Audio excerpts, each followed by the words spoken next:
Bang. Old Firm. Well, I'm just going to have to murder both of these.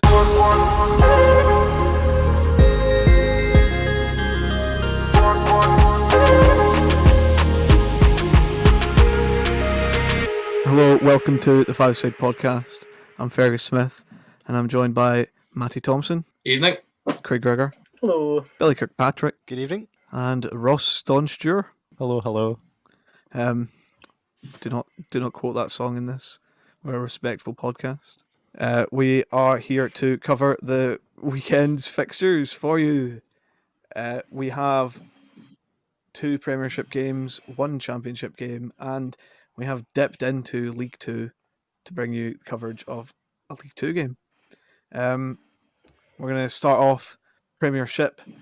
We're going to head to Glasgow, East End, and that's where Celtic met Rangers in the Friendship Derby, because it was all about friendship. And the big talking point at the start of this game was both teams standing up and standing with Glenn Kamara in the fight against racism. So a couple touching moments. Started off with Scott Brown going over to Glenn in the warm-up. Bit of touch class. And then all the players and backroom staff and subs and etc. All standing during the period before the game instead of taking the knee, which I thought was rather fitting. I think it was nice.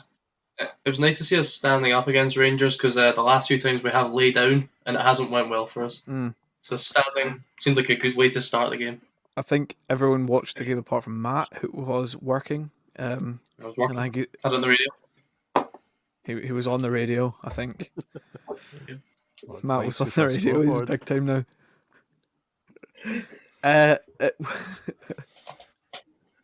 Sorry. I think it was about 20 minutes in, maybe, or about 15, 16 minutes in, maybe. Actually, I said I could just see this being a 0-0 draw, because it just started so fucking dire. And I don't know if you will agree with me, but I was nearly falling asleep. I've watched worse Old Firm games. Oh, have you?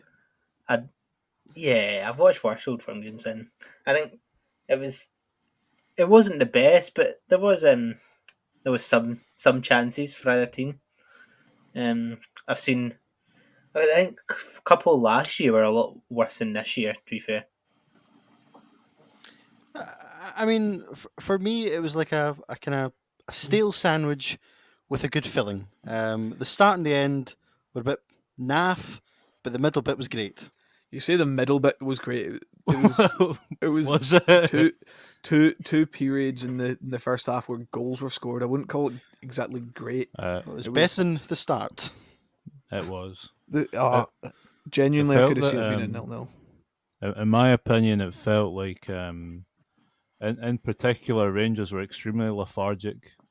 They didn't move the ball well. I felt Celtic dominated, and if they took chances, probably could have been about 3 or 4-0 up in the first half. I 100% agree with you. Like, even there was points in the first 20 minutes where a Rangers defender would try to pass to the centre mid, but he'd try some bizarre aerial pass for no reason when you've got a ground pass on, and they just it was so slack, and it would just be end up at one of the Celtic players. And you're right, if Celtic had created a bit more or been a bit more sort of thoughtful with what they were doing, I think they could have scored 2 or 3 in the first half. I do believe, did Edward not have quite a big chance in the first half where the ball comes to him from about 6 or 7 yards out and he just misses it completely? Yeah, I have no idea. A guy who... I think that was the one he misjudged it when it comes across him. Who's an unbelievable talent, just completely misses it. See, this is why I was saying it wasn't a bad Old Firm game, because of the amount of chances that Celtic had. They could have put the game to bed in the first half quite easily. It was on track to be previous years, the 5-0s and stuff like that. Yeah, true. I could. No, but it's one of those ones where, like, see, even though we were getting the chances, I was nearly getting put asleep. I was like, every time we got a chance, I was like, I just didn't see anything coming from it. And even the one we eventually did score from, when Edwards down the left wing, where he ended up quite a lot during the game, and he takes on the right back. I think it was Balogun, who's not traditionally a right back. Crosses the ball in. I was like, oh, this is just like the defender's going to get this, and then it'll be like build again. But credit to Elyounoussi, he got himself in the right position at the right time and directed his diving header goalwards. I mean, defensively, from Rangers' point of view, it was a dreadful goal to concede. Not taken away from Celtic's play, but Balogun, Steve obviously experimented with the right back. He toyed, was he going to stick with Patterson? But Patterson wasn't quite 100%.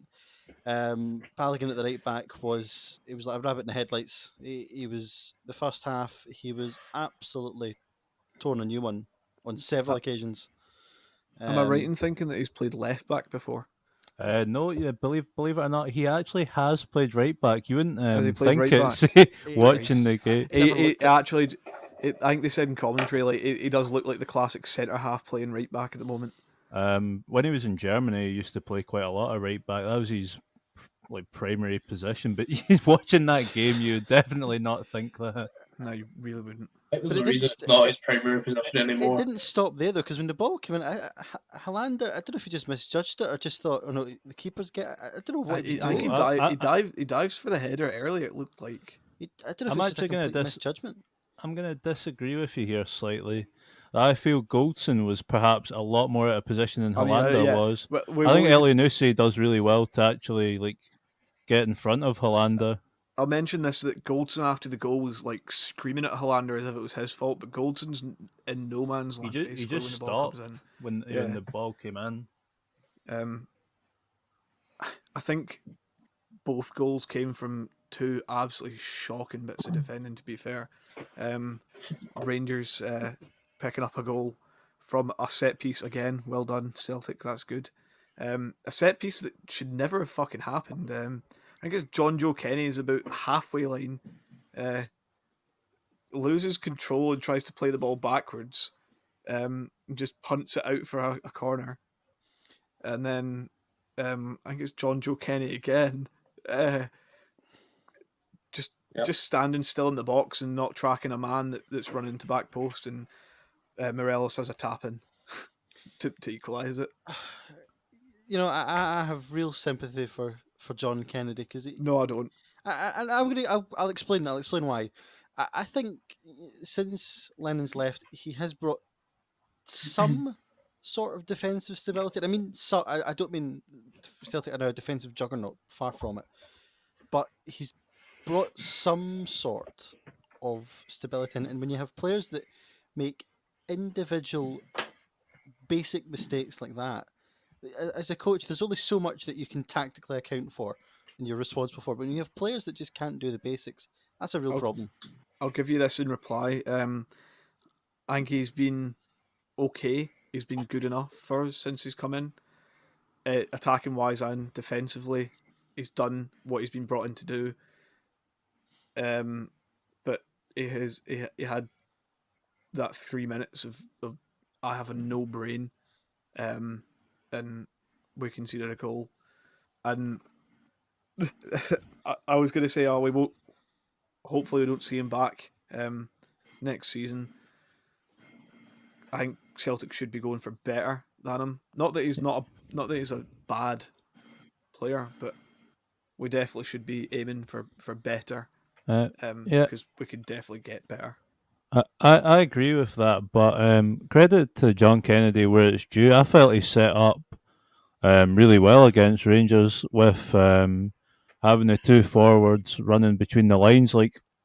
It's one of the first times where I felt Celtic are playing like they maybe did a year ago. Okay, they had chances that you should have converted, but they were playing football and they were pressing a team who don't normally experience it, and I felt actually did quite well. Go on. I was just going to say that if you think about it, okay, second half they went flat, but so did Rangers. But in the first half, I felt they controlled the game, they controlled the tempo. Elyounoussi in particular, I felt ran the lines really well. Laxalt as well. I thought he was unplayable in the first half at points, and I know you don't want to hear this, but it kind of puts him in a good position if he does well. And I know you're going to hate me saying that, but if he keeps going and he maybe beats Rangers in the cup and or the league, he does put himself in a very strong position for the job. I'll shut you down on that one because I've seen and heard multiple sources saying that he will not be the manager of Celtic next season, no matter what. So that's a positive. Give credit where it's due, though. I think that's the first Old Firm that I can say for a while that we didn't get the result I wanted. But I'm not going to lay any of the blame on that on the manager. I don't think. I think we set up the game well enough played well enough to win, and the only thing that stopped us winning was, as Billy said, individual errors, which he has zero control over. I'll give you that he set up well, but when you're not making your first sub until the 80th minute, especially when it went so flat in the second half, I feel like the players we had on the bench as well, that like some of them are game-changing players. They've not been on great form, or they've just come back from injury, but bring them on earlier, give them more time to make a change. It was bizarre when we brought on James Forrest, an out-and-out winger who has struggled in the past to really play anywhere else apart from on the right wing. Bring him on, we play him at number 10. When we had another winger on the pitch, so we could quite easily played two wingers at that point. And then the bizarre substitution to bring on Lee Griffiths with literally 1 minute of normal time to play. It was baffling because all the players that were brought on, so Forrest, Rogic, Sorrow, and Griffiths, are all good enough players to have made a difference if they were brought on earlier. Can I ask a question though? Do you think then that the manager doesn't have trust in these players to bring them on earlier? I think it's maybe he's lacking confidence in that whether subs can actually make an impact, but he's been at the club for years now, and he's seen that these players that he brought on, not Sorrow obviously, but these players that he brought on are quality players and they can make a difference. So it confused me why I didn't make a sub earlier. I think, in my opinion, Rangers making the subs that they did probably helped them to salvage a draw because he didn't play well. And Celtic didn't change things, and that's the only sort of criticism that I would have had of John Kennedy, that he should have, when Rangers were just kind of holding a draw, he should have probably made changes, whether it be, say, 60th minute or even 70th minute, it probably would have made quite a difference, but he just never did it. That's exactly the same as me, is that he didn't make the changes early enough, and when Rangers they brought on Nathan Patterson, obviously that was like not a like for like, but a right back for right back. And then their next sub was they brought on Arfield for Hadji, which is, I know Arfield's played like left wing before and higher up in midfield, but he's a bit more defensive minded than Hadji is. So it was almost like Steven Gerrard was like, we'll take the draw at this point. Let's just not lose the game. Yeah, I think obviously watching the game, like a draw would have been more than happy for. Like Gerrard would have been more than happy with a draw because Rangers looked done in. To be honest, like they were playing, they were lethargic. They couldn't really get any passes going. They just looked like a shell of what we've seen. And it's probably the first Old Firm in a while that they've not been at their best. Yeah. Well, the last one. Yeah, but I think the last one they're even still better than what they were yesterday. Probably. Yeah. They didn't have a shot on target in the last one. To be fair, true, Craig. Actually, I think Rangers looked leggy from the off, but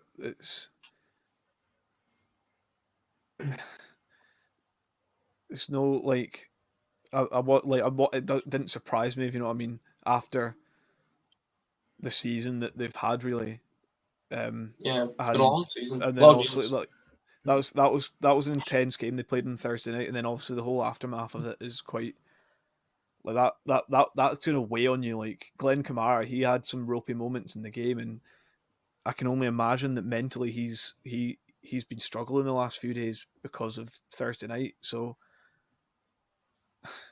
it was kind of expected for Rangers to be leggy, and you would have liked Celtic to capitalise on that a bit better. No, I agree.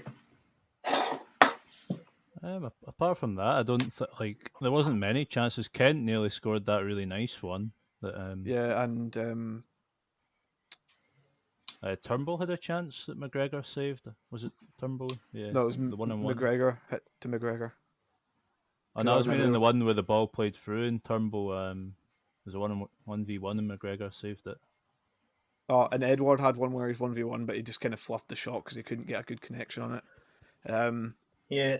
I think, did Edward have a half volley attempt that was saved, or did it go wide or something? I can't really remember. He had one that went over. I don't know if that's the same one or not.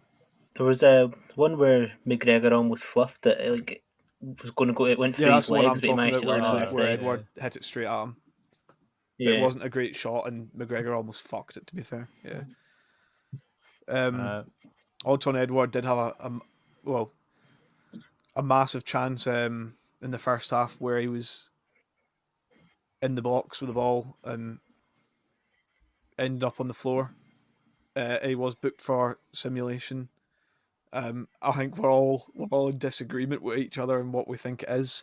No, it's just At the time, I was that's a Stonewall penalty, like sort of thing. Since watching it back, I don't think it's a penalty, but I don't think it's a yellow card either.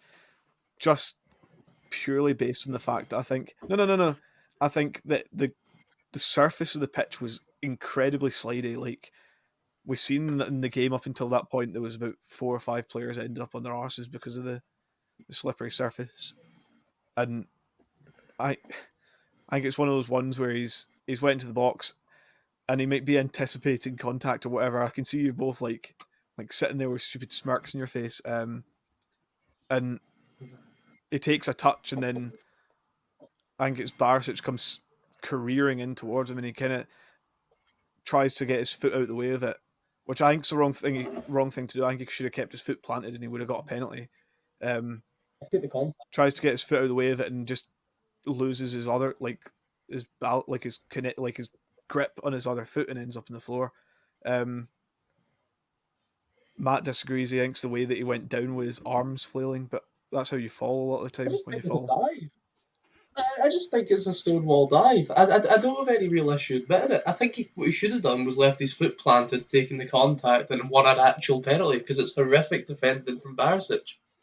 So what he should have done was play for the penalty and actually take the contact instead of faking contact and throwing his arms up as if he was putting someone out at cricket. To be fair, when I fall quite a lot of the time, my arms end up the way. Nah. That's just because you're shouting. Well, I feel like the yellow card's harsh on him. As soon as it's given, though, you have to give the yellow card. There's no. Yeah, as soon as you say it's a dive. Yeah, but that's what I'm saying. I don't think it is a dive. I think he's just lost footing because of his own mistake, because he tried to get out the way of the tackle, which was dumb. How do you lose footing if you jump though? But no, he didn't jump. He lifted one foot, and if you're moving, if you're taking a touch of the ball and you're moving towards it, you're not on balance. In my opinion, he knew fine well what he was trying to do. He just didn't do it very well and deserved to get rightly booked. I think there's 4 or 5 issues for me. Is one, why didn't he hit it first time? Because the likelihood is he scores. It's a I agree with that. I think he should hit it first time. He scores. 2, his reaction tells a story. If you are adamant that you have been clipped in the box and you feel the referee's given a free kick against you for simulation, you'd be a lot more irate than he was. He just laughed it off. That's wrong. I strongly there's disagree with that. hundreds of times I'd laugh at the ref. Yeah. I think you see it happen all the time.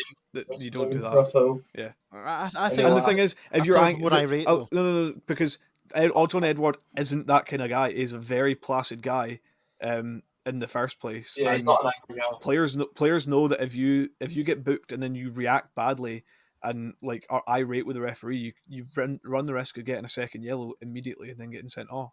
But you'd protest more though. You would, if you genuinely believe that you have been a victim of a wrong decision, you would have protested more. I do think you. I don't agree. I think you'd have asked a couple of times. Different players. He never even asked. Different things. Yeah. Yeah, but that's like different players are different. I think in that situation. Yeah, I would agree with that. I think the personality. 100% that sort of guy. Yeah. I do think though it was a blatant case of simulation. Yeah, I still think it's a dive, but I don't think that's. There was. What I'm going to say. No, you go, Craig, because I'm going to say is I've literally just watched it back there where you were talking in.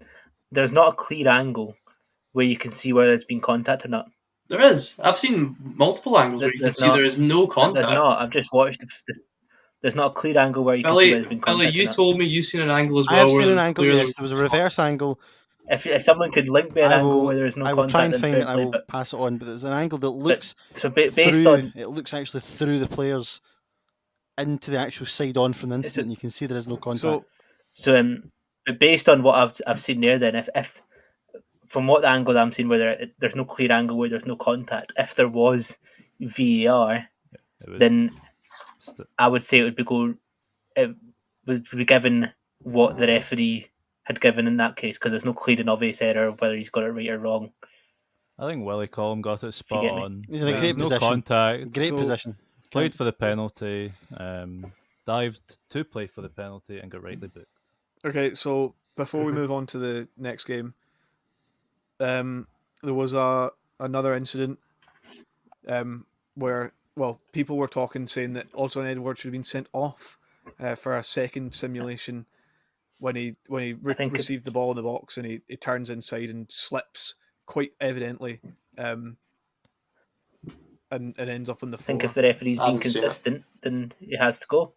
No, but there's a difference between simulating and slipping. There's a difference between genuinely slipping and simulating. Well, we were saying if he's not been clipped in the first one, it looks like he might have slipped. There's no. I think this one's a lot clearer that he has just slipped. Yeah, because he turns inside past the defender and then just loses his footing like quite clearly and ends up on the floor. I think anyone arguing that this is simulation or wanting a referee to be consistent in giving that for simulation is quite frankly talking nonsense, because it's as clear as a slip as you'll see. Yeah. Well, I just don't think either should be bookings for diving. I think the first one should be because he dived. Okay. That would be the summation. Yeah, me too. I still haven't seen the second. Let's move on. That was one each, and honestly, I predicted a 3-0 win in the predictions, but that was from start to finish. It had a draw written all over it. So I have no idea what I predicted. I'll need to check. It was one each, so that's right. Unbelievably, that is Celtic's first points in the Old Firm this season. Thank you. That is quite remarkable. Normally do quite well in Old Firms. So we now move on. Old Firm. Needless. We now move on to Kelly v Motherwell, and in shock, bizarre fashion, Kelly absolutely scalped Motherwell by 4-1. I don't know how they've done it. Where they pulled that one out of the bathroom then. Well, speechless. I think his name is Kyle Lafferty. Motherwell were absolutely dreadful. Okay. Fucking terrible.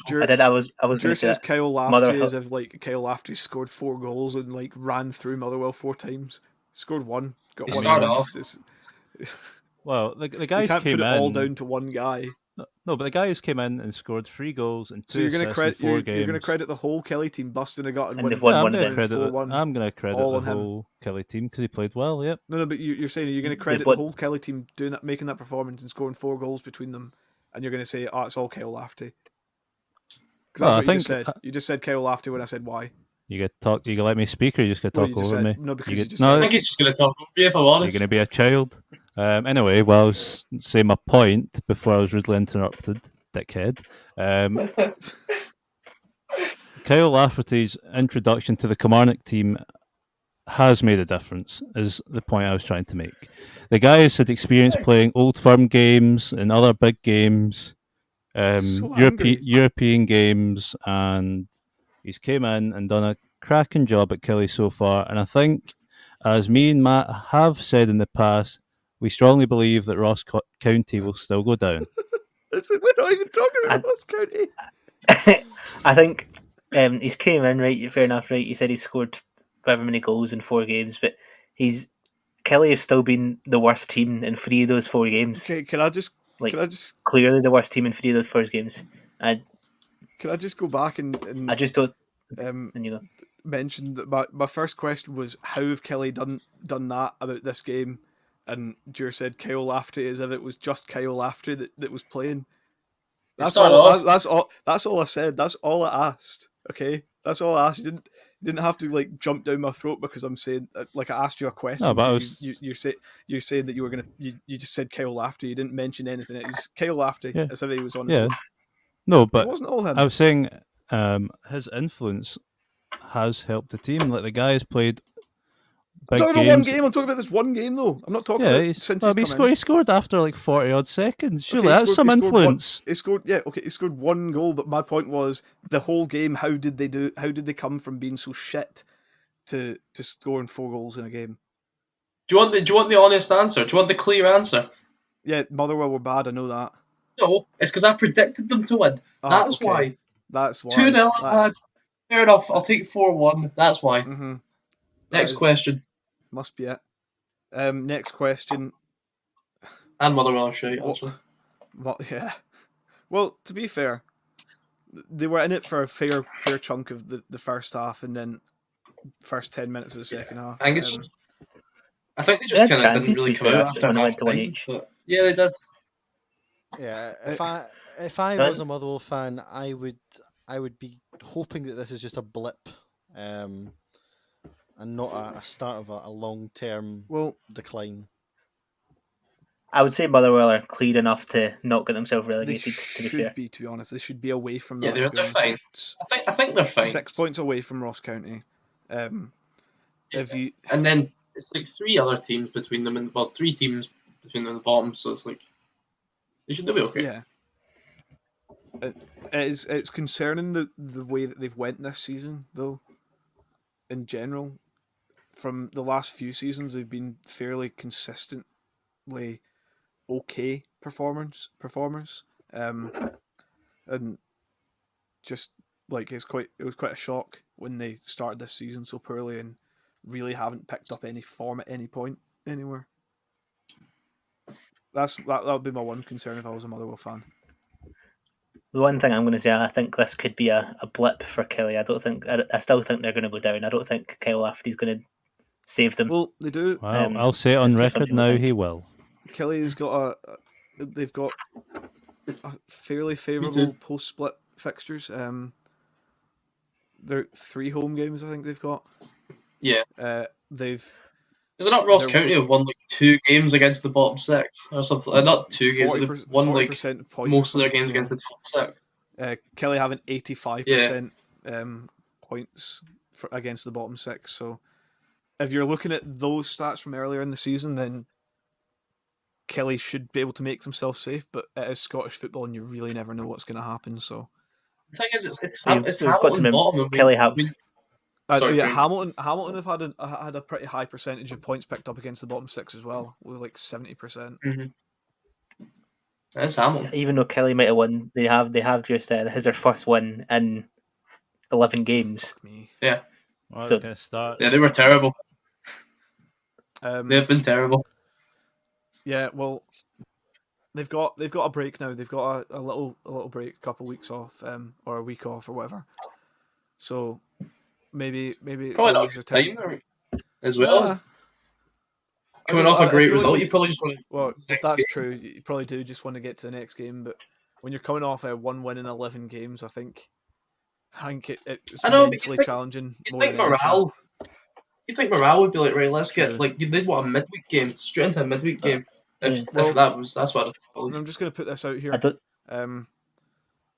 As long as either Kelly or Hamilton go down, the season's been a success. It's the end goal. Yep. Does anyone know how many Kelly players have been called up to international teams, if any? I don't. One? Is Lafferty going? That's the only person I can think of. I'm pretty sure he wasn't included. I didn't know if he was. I thought he was, but if I'm wrong, I could be wrong. I've seen quite a lot of folks saying why wasn't he included, but I don't see any other players unless Yusuf Malumbu's still kicking about the international scene. I don't know what the Congo team is like, to be fair. No, he's in the squad. Kyle Lafferty is in the Northern Irish squad. In the squad. I know that Motherwell obviously have Gallagher and O'Donnell called up. I don't know if they've got any other. Is O'Donnell in the squad? Foreign. Yeah. I just missed. I don't know if they've got any other foreign players. So, like, some of these teams might be getting full rest, where some of them, like, I don't know if any under 20, 21 players and stuff like that as well. Looking at it, there's not many teams have loads of players away, or loads of sort of like key players away. Like even like Celtic, some of the players that they've got away are like out on loan or not in the first team at the moment. So, apart from Christie, McGregor, those guys. Well, 2 guys. Wow. Someone's angry. We will. Final point in this game. Who? Well, I know we've asked this about 1 million times, but Kelly down or are they staying safe, Matt? Down either. Is your name Matt? Me? I don't know. Yeah, sorry. I just heard Craig shouting over my name. Oh no. I think, you know what, actually, I said last week I thought they'd stay up, and I think that definitely helps. I don't know how much I meant it last week, though. But they've certainly got a good chance. I don't know. Go Kelly. Sorry, go Ross County. Ross County to go down. Kelly, I'm not saying... Well, I don't think they'll finish bottom. I don't know if they'll win a playoff if they finish 11th. Matt, this is a simple up or down question. Fine. Up. Stay up. Okay. Dewar, Kelly up or down? You already know my answer to this. Kyle Lafferty is known for performing well at the end of seasons, so up. Kelly staying up or going down? The one-man band will not keep Kelly up. They'll be going down. Craig, I assume you're the same. Yeah, I think Kyle Lafferty is going away on international duty, and he's going to come back in a hospital bed because he's too old. Don't think you can say that. He may be 7 foot, he may play the flute, but I don't think he can play Kelly into any form of survival, so they will be going down. And without further ado, we I was going to say jog. We'll briskly walk to the championship, back home to Ayr, and it was Ayr taking on Raith, and it was 1-1. Craig, are Ayr really good or really bad? Well, another draw, another week of random results in the championship where it just throws the league wide open again. It's going to be a tough run, and we now get the top 3 in the league. The second to fourth in the league are all on 30 points, and the next 2 in 27, and the next 2 in 25. So, I had someone say to me, not recently, today, that they watched the Ayr game, and they also watched the Celtic Rangers game, and they said that the Ayr game was more bearable to watch. It was less boring out of the two. It was a decent game. Both teams had chances. Draw probably a fair result in the end. But it's one of those games where Ayr probably were hoping to pick up all 3 points, but so were Raith. It's just I cannot predict anything to do with the championship right now, to be honest with you. But it's so open. In hindsight, in the end of the day, you would say that a point. Well, No, I'm going to say it like 2 games against Wraith. I don't think 2 points is acceptable. I think we had to win one of them. Yeah, Ayr really should have won one of them. I think it's not a bad result though, a draw. I'm going to go on the opposite opinion. I think it's a point gained, and I think it's at the end of the season, it could be a very valuable point gained for Ayr. And a few weeks ago, I said they would finish 9th. I'm going to retract that statement. Hopkin has done an impressive job so far, turning the team round. You know, had that been the team of old going 1-0 down, they'd have crumbled. They'd have collapsed.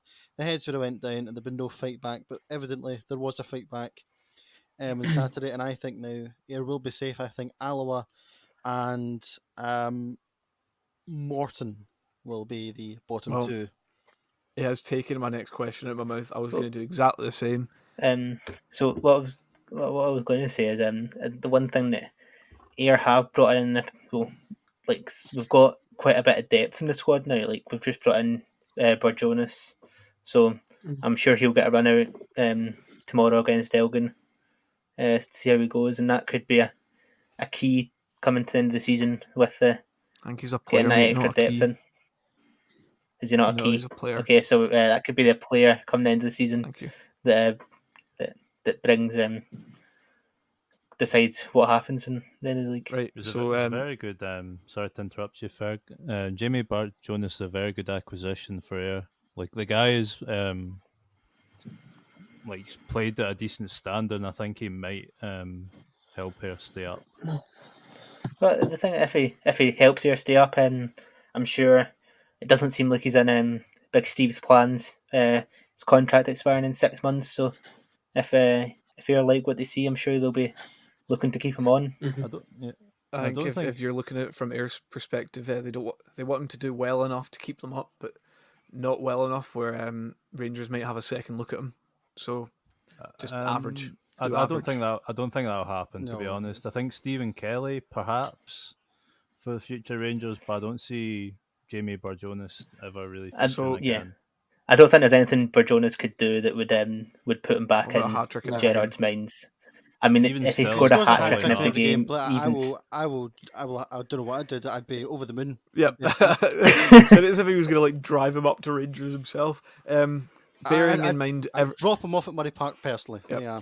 Bearing in mind everything that we've said in regards to Ayr, we will go again. Matt, are Ayr safe or not? Yeah, I think they're safe. I thought they were safe. You can take into account relegation playoffs now. I don't even think they'll finish 9th or 10th. I think they'll be okay. Sure. It's quite a tough one. I reckon they're going to finish 9th, but win their games to stay up. Billy, you've already said that you think they'll be safe now. I think they'll be. Craig, do you reckon you'll be safe? Yeah, I reckon we'll be safe, and I reckon we could push on for more depending how results go this weekend. This could be the key weekend to see how things turn, but 5 points isn't a lot to try and push for that promotion playoffs. But I would settle for mid-table, to be honest, after the season we've had. But I do think we will be safe. Yeah, I want Ayr to be safe. I think they've definitely improved over the recent weeks. I mean, before I would have been on they could struggle bandwagon, but I think they've got enough quality in management and what's the word, players now to keep themselves safe. So here's hoping. The only one thing I would say is they have only beaten 3 teams this season, which is Alloa twice, Dundee twice, and Morton. That's fine because they'll beat someone else in game. Well, we are playing Alloa again on Saturday, so Jeez, that's after a terrible statistic. After those weekends games and our predictions, Matt's hacking. I'm telling you, he's cheating. He got himself 23 points. Billy just behind him with 19, and then way off myself with 9, Craig with 8, and Joe with 7. Hang our heads in shame, boys. Cheating bastards. Leaderboard, Matt's miles ahead, 106. Billy on 79. I'm on 69. Joe on 66. and Craig on 64. So, yep, What that's a good. dreadful week from me. Before we go on to our predictions for the Scottish Cup games, we are going to talk about, as I mentioned, League 2. We're going to talk about Queen's Park 3, Stranraer 0.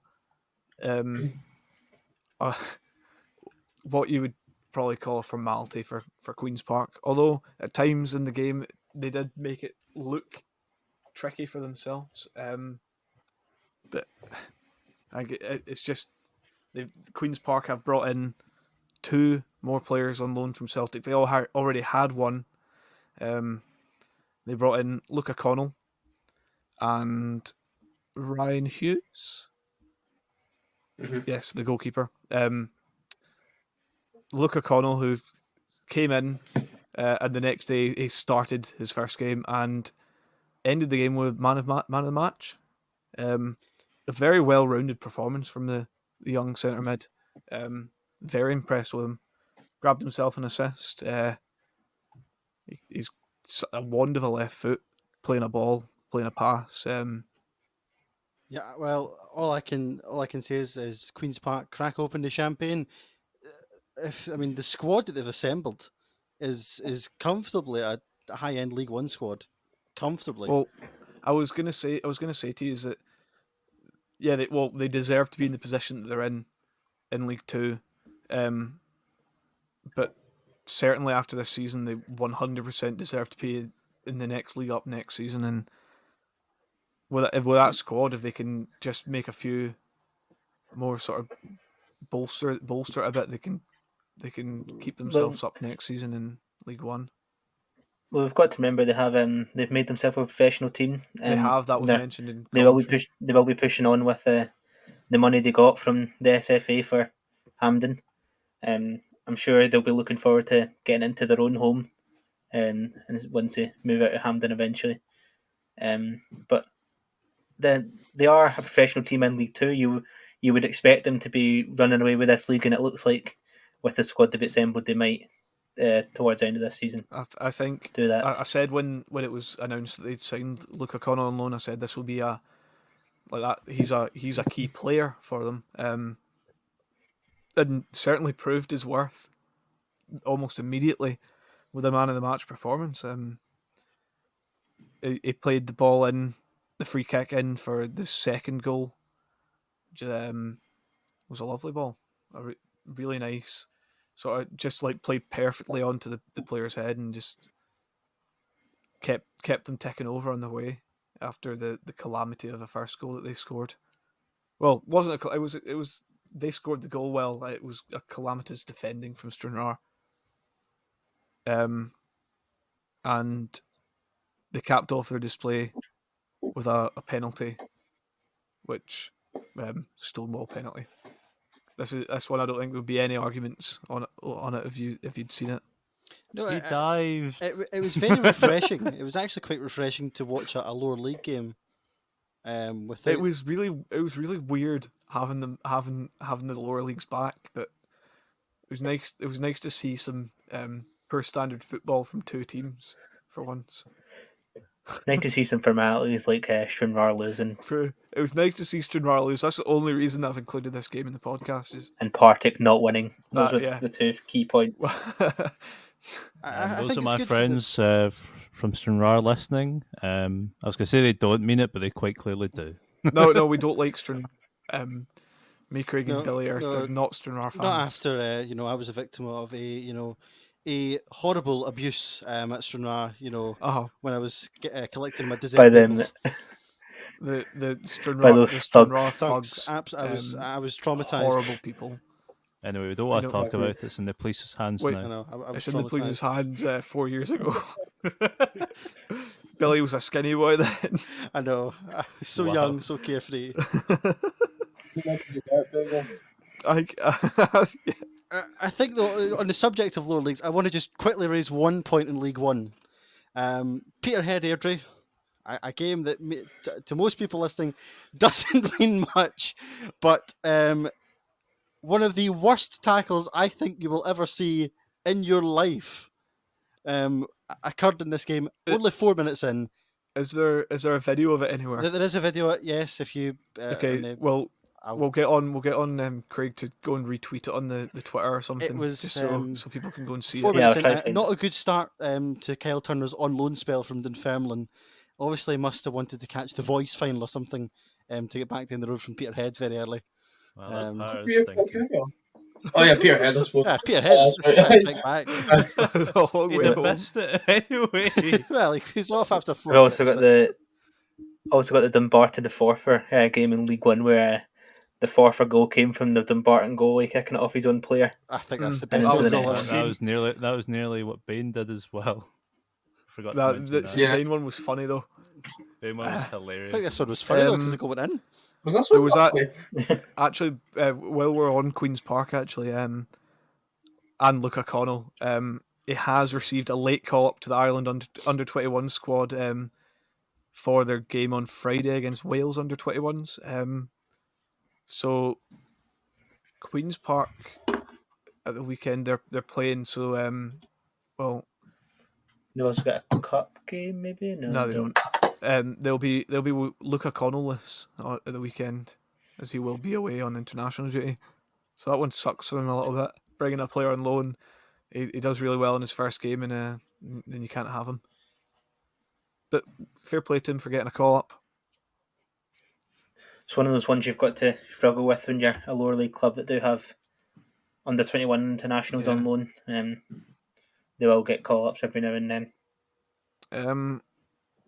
So you did mention the Scottish Cup there. It is back. The Scottish Cup is back, and it starts tomorrow evening with a whole host of games, 12 games, I think. Yeah. Here we go.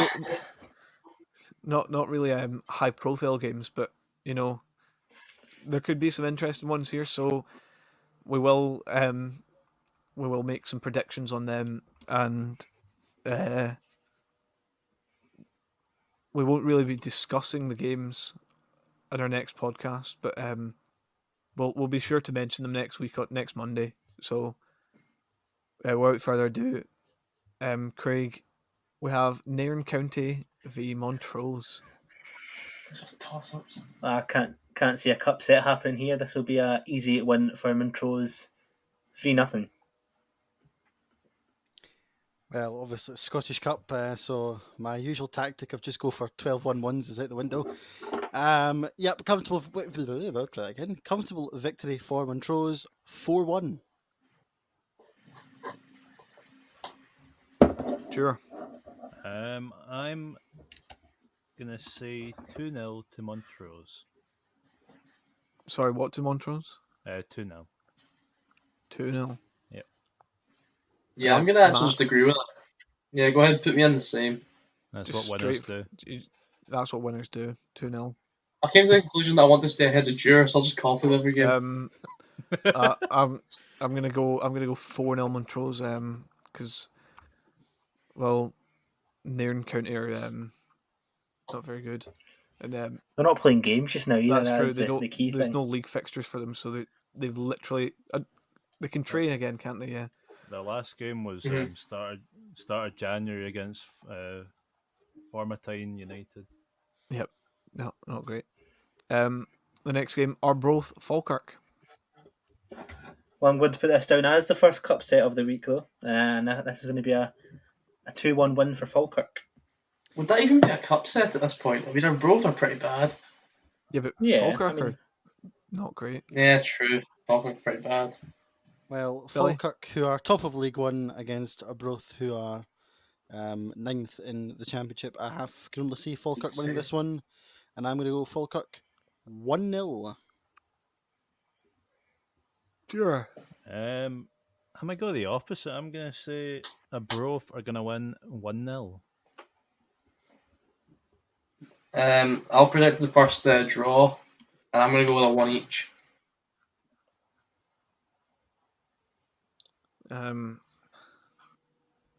Yeah, 2-1 Arbroath. That's my thought process, is just say a number. The big game, Brora Rangers v Hearts. Well, Hearts will be without their starting goalkeeper, but I'm sure that won't stop them from absolutely going and thumping Brora Rangers 5-0. 5-0. I mean, Billow. I don't think Hearts will. I do think Hearts will win. I don't think it'll be as comfortable as that. I'm going to go 2-0.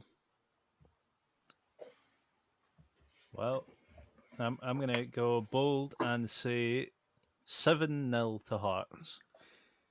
I think there's a lot of disrespect to Brora Rangers here. You want 9-0 Hearts, Matt? I'm gonna compensate. I'm gonna compensate the respect that Jared didn't give Brora Rangers and say they'll win 1-0. To be fair, Rangers are used to winning. Sorry, who are winning 1-0? Brora Rangers. Oh, okay. Real cup set. Yeah. Of course. I'll go 6-1 Hearts. I think without their star goalkeeper, they're going to concede. Dumbarton v Huntly. Well, even with Dumbarton enjoying giving their team goals, I can't see it happening in this game, and this is going to be a 4-0 win for Dumbarton. Yes. Yep, you've said it. Good prediction, Craig. Billy? I agree with Craig, or I disagree with Craig, and I'm going to go with 1-0 to Dumbarton. I'm going to say 2-0 to Dumbarton. 5-0 Dumbarton.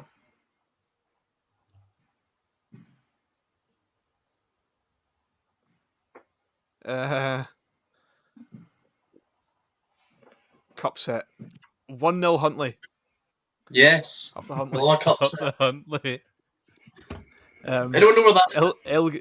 Elgin v Ayr. Well, I may have cut out last time there, but if anyone didn't hear that, it was 4-0 Dumbarton, and I'm going to continue that with a 4-0 Ayr. 4-0 Elgin. Nice.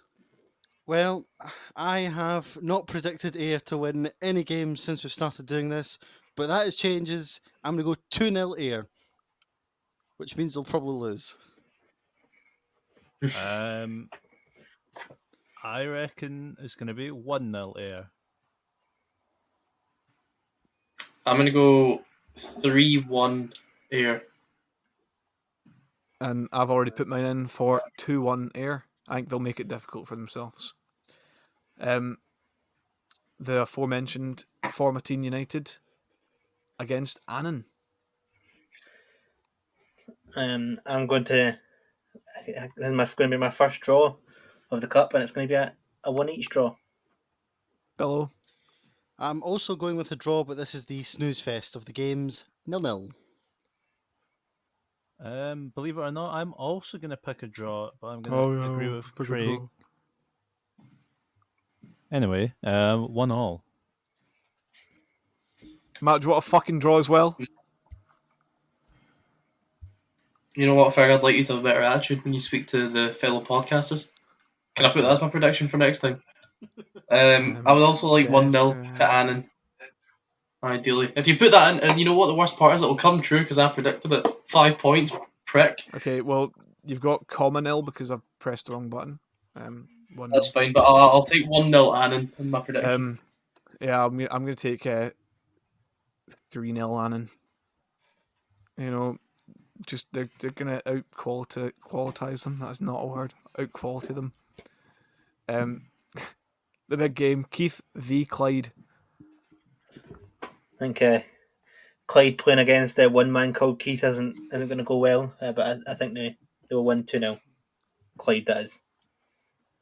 Clyde on a what can be described as a dreadful run of form in League One against the mighty Keith of the Highland League. An interesting tie to be played at Keith Stadium in the land of Keiths, and I'm going to go 1-0 to Keith. Keith, if you're listening... Can we just point out Billy said they're on a dreadful run of form and they've played one game in 3 months? Hey, that's fucking dreadful, to be fair. They should have played more games. Well, if you look at the latest Clyde games, they have won 3 games in the Billy, last it's fine. 11. You don't have to justify it. Don't listen to him. Jure, please give us your prediction. Yeah. Clyde 5-0. Clyde 5-0. No one likes Clyde. They're not going to win. Right, I'll go Clyde. Highland. I was going to say I'm gonna say Clyde are gonna have enough to win 2-0. Well, I just said no one likes Clyde. Keith are a great team. They do have Keith as a key player for them. I think he's going to provide the goods. He's going to provide the goods, and it's going to be 2-1 to Keith. Just because in the Highland it's not called Coods instead of Goods. The Da Patter is out. Oh God, I thought we were going to go a whole episode about Da Patter. He's done it. Boop. Morton Dunfermline. Well, this is the tie that no one liked to see early on, a same league tie. The Giants. A boring one. The two Giants meet each other. I'm going to go for a 2-each draw in this game. It's not very nice going to be an exciting game. Craig and Jure. I don't know what he said. 2-each draw, I think. Yeah. Well, my break a habit of a lifetime. I'm going to go for a score draw. 1-1. Of course. Your first one today. I'm going to say 2-1 to Morton. I actually agree with you again. Good result of the weekend for Morton. We'll continue that form 2-1. 1-0 Dunfermline. I was about to say Patrick. We all know that now. Partick, Cowdenbeath. Paddy Thistle. This game is going to see Ian McCall sent home crying as the mighty Blue Brazil win 3-0. 3-0. It appears my colleague is suffering from jellycitis, but I'm going to have to go for Partick 3, Cowdenbeath 0. I hope your jellycitis gets better, Craig. Partick are going to win 1-0. 1-0. 1-0 Cowdenbeath. Matt's also got a case of jellycitis. Bucky McCall, what was the next Celtic manager? Yeah. Partick. Big Paddy United are going to win 2-0.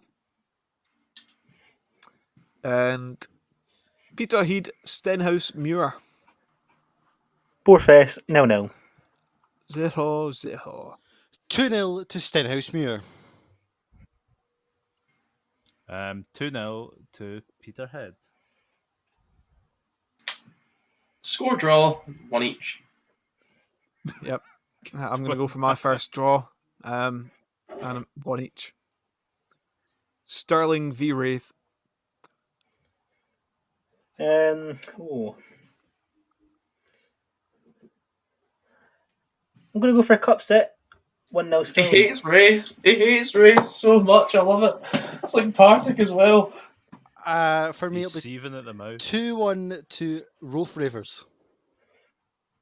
I was basing that on Stirling being on a good run of form and Wraith not being, Matt. That is one game in 3 months. He's just Uno reversed on that. Clyde on a bad run of form. He's just hit him with a reverse. I know.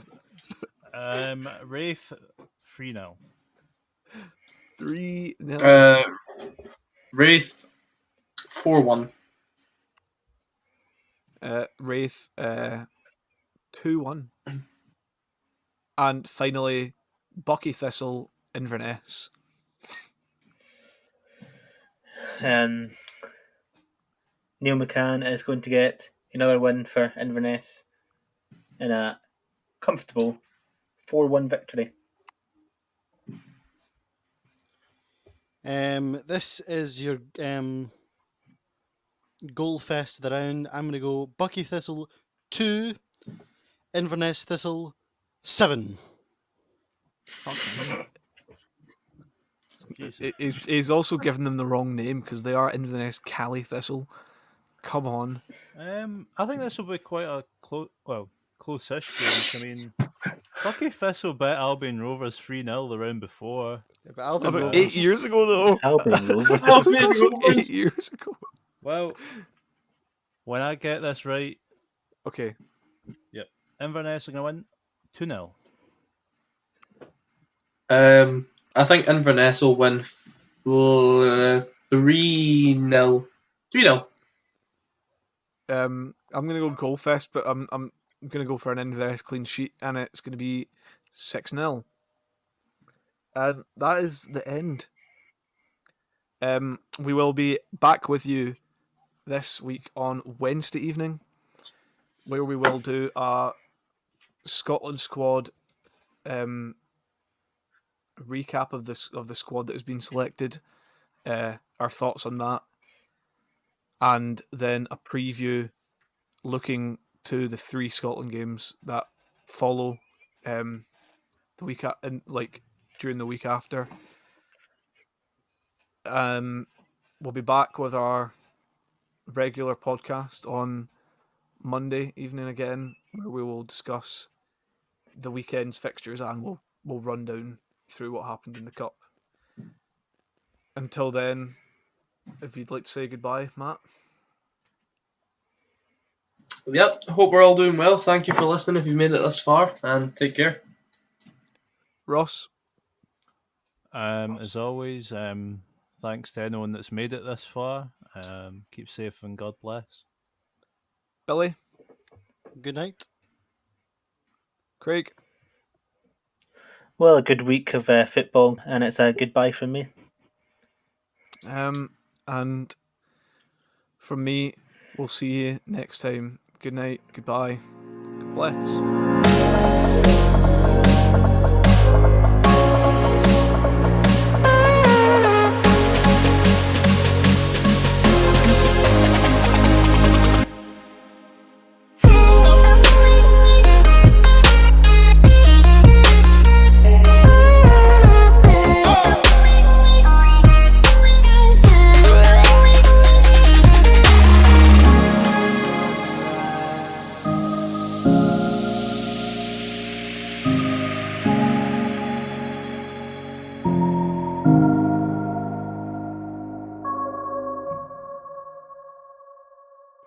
Too late, motherfucker. Old Firm.